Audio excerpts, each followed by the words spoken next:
Hello les jolis tournesols, j'espère que vous allez bien. On se retrouve aujourd'hui, comme vous avez pu le voir dans le titre, pour un nouvel épisode. Ai-je toujours envie de lire ces livres? Quatrième épisode. Et j'ai été vraiment chercher 3 reliques de ma bibliothèque. C'est parti. Alors, j'ai pris La guerre des elfes d'Herbie Brennan, c'est l'intégrale aux éditions PKJ. Et quand je dis c'est l'intégrale, pas vraiment, vu que c'est une saga et qu'il y a un 5e tome qui est paru. Donc là-dedans, on a 4 tomes, ok? Donc, on a la guerre des elfes, l'empereur pourpre, la reine du royaume et le destin des elfes. Et le 5e tome est paru déjà depuis 2013. Ça s'appelle L'héritière. D'accord? Alors, là-dedans, je crois que... Bon, il y a 1400 pages. Voilà, faut le savoir, il y a 1400 pages. Il y a un petit... au tout départ, il y a c'est pas un lexique, hein, mais presque. Ouais, c'est comme un lexique en fait où on explique qui sont les personnages parce que voilà, on rentre vraiment dans un royaume, hein, dans un truc, de la fantaisie quoi. Du coup, je pense que il m'effrayait, vous comprenez bien évidemment pour sa taille. 1400 pages. Et puis tu te dis, bah, t'es pas obligé de lire 4 tomes d'un coup, Steph, tu peux en lire un. Et effectivement, le livre 2 l'empereur pourpre arrive seulement après 274 pages. Donc 274 pages, en plus c'est écrit très aéré, ben c'est faisable quoi. Donc, donc voilà. Mais c'est vrai que sa taille me freine. Voilà. Mais qu'est-ce que ça raconte sinon ce livre? Parce que là on n'a pas de... Non, on n'a pas de nous dire qu'est-ce que ça raconte, au moins le premier tome, si j'ai toujours envie de le lire, quoi. Donc j'ai été prendre j'ai fait un print screen sur internet, et voilà ce que ça raconte. Je vais mettre un peu plus grand, hein, quand même. Alors, Henry Atherton est un garçon normal, quoique un peu perturbé par le départ de son père et de l'aménagement rapide de la secrétaire de celui-ci, une amie à la mère d'Henry. Mais sa vie bascule totalement lorsqu'il rencontre un papillon. Euh, Tandis qu'il s'occupait du jardin de Monsieur Fogarty, Henry rencontre un papillon qui n'est en fait que Pyrgus, héritier du royaume des fées de la lumière. Entré dans un monde des humains par un vortex magique saboté, le prince doit absolument rentrer chez lui pour empêcher le démon des fées de la nuit, Bélette, de prendre le pouvoir. Henry est donc malgré lui entraîné dans un royaume des fées où il rencontrera Holly Bleu, la sœur de Pyrgus, dans des circonstances un peu embêtantes pour lui. Donc voilà, on est vraiment dans la guerre des elfes, c'est toute une saga, et est-ce que ça me donne envie ce résumé? Pourquoi pas? Ouais, pourquoi pas, sincèrement. Ouais, ça a l'air sympa.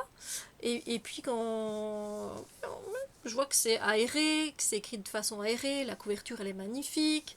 Bon, il y a quand même 5 tomes, donc je sais que si je m'engage là-dedans, il ne faut pas que je le fasse traîner. Voilà, j'ai décidé de ne plus faire traîner mes sagas. Et mes trilogies, etc. Parce que j'oublie beaucoup trop vite, voilà.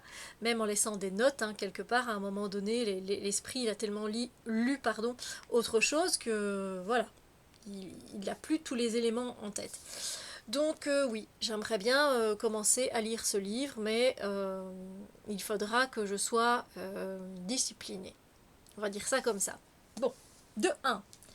Une autre relique dans un style mais qui n'a rien à voir et qui est plutôt contemporain, mais qui date, hein, évidemment, c'est La Célibataire de Kerry Adams, et c'est aux éditions Le Livre de Poche. Alors, lui, il a été publié, alors je vous ai pas dit pour la guerre des elfes, mais le premier en anglais a été publié en 2003. On est en 2024, magnifique, ça fait 21 ans. Mais voilà, il a été publié un peu plus tard, 2009 je crois, pour cette version-ci quand même. Et ici pour la célibataire, je vais évidemment vous dire ce que ça raconte. Hein, lui, il est de 2006.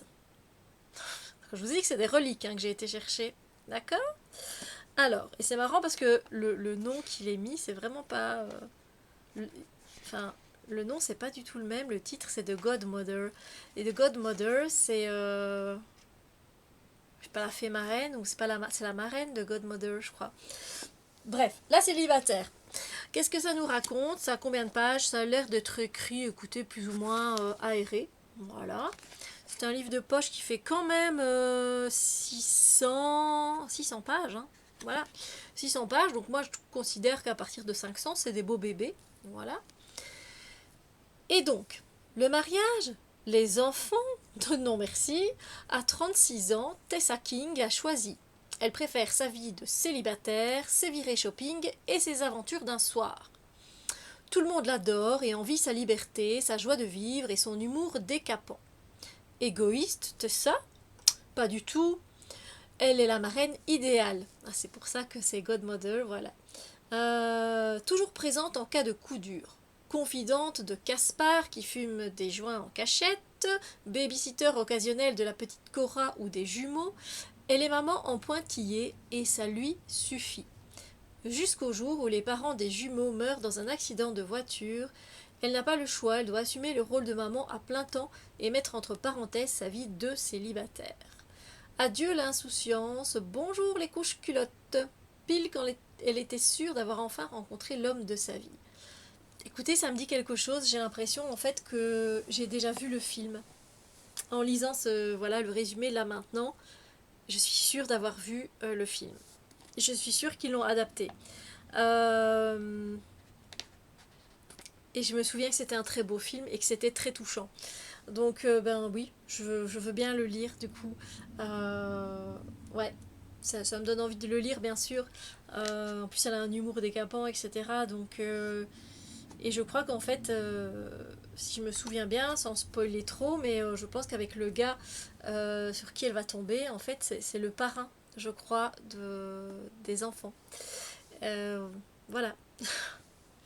Et je crois qu'ils vont les élever tous les deux, si je me souviens bien. Cette histoire-là, et c'est avec une actrice qui est très connue.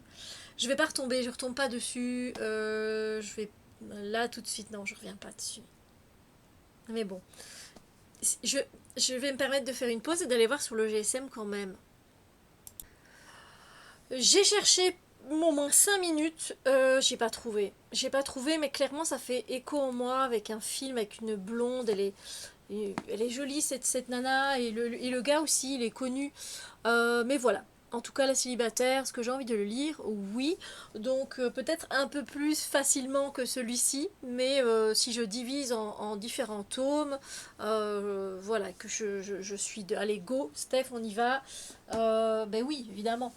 Alors l'autre, bah, ça n'a rien à voir, mais j'ai vraiment quand même pas mal de styles, hein, même si je suis pas par exemple trop thriller, j'en ai quand même quelques-uns, historique, j'en ai quand même quelques-uns, et donc en parlant d'historique, j'ai sorti Toutankhamon, l'ultime secret de Christian Jacques, très connu évidemment, aux éditions Pocket. Alors lui, il date de... J'ose pas le dire, de 2008. On est franchement 2003, 2006, 2008 là où on est vraiment très proche. Hein. Et j'adore quand on met le papier de cet ouvrage est composé de fibres naturelles déjà à l'époque. Génial, renouvelable, recyclable, fabriqué à partir de bois provenant de forêts plantées et cultivées durablement pour la fabrication du papier. J'adore voir ça. Bon, désolé, mais voilà. Euh, c'est écrit, écoutez, voilà, Christian Jacques, j'ai déjà lu, ça se lit pour moi facilement, c'est écrit très aéré, et celui-ci, j'ai même un marque-page, j'adore, et je crois que c'est un petit feuillet en fait. Je découvre mes livres, hein. Magnifique, c'est un feuillet, c'est même pas un marque-page, les gars. Steph. Donc, ça dure 400 pages. 400 pages, voilà, c'est pas le bout du monde. Moi, j'aime bien tout ce qui concerne l'Égypte. Et ici, voulez-vous savoir qui vous êtes vraiment? Soyez au Caire dans 15 jours, le 28 avril 1951. L'ordre est anonyme, impérieux, le mystère séduisant. Il n'en faut pas plus à Mark Wilder, avocat d'affaires promis à une belle carrière politique, pour réserver le premier vol en partance pour la terre des pharaons. Mais le berceau de la civilisation vit des heures bien noires sous le joug du capricieux roi Farouk. Les services secrets occidentaux s'y livrent une guerre d'influence sans merci et une véritable poudrière sommeille sous le sable éternel. Guidé par une jeune copte splendide, Ateya, Wilder ne tarde pas à découvrir la vérité sur son identité.